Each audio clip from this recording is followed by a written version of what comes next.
жүректегі мұз. Мелек Сумруды ал Нұх болса Халилді алып екеуі кездестіреді.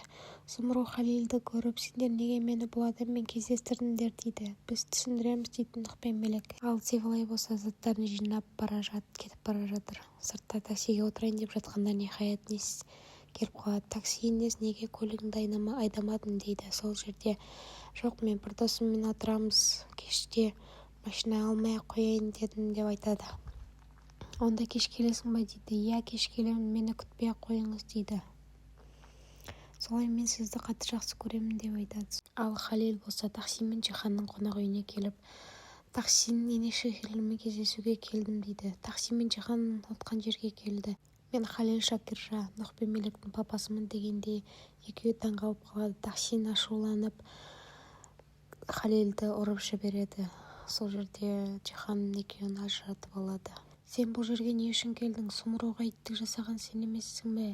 Деп айтқанда, мен олай жасаған жоқпын, ол мені тастап кетті, сендерді де солай сендірді ма деп айтады. Туфан Хикметке звондайды. Хикмет, не болды? Араларында жанжал басталды ма деп сұрайды. Иә, басталды. Тахсин мырза тез шұғыл түрде бір есеп сұрады, дайындап өзіне тапсырдым дейді. Екеуін де ештеңе болмайтынына көндірдім дейді. Уайымдамаңыз.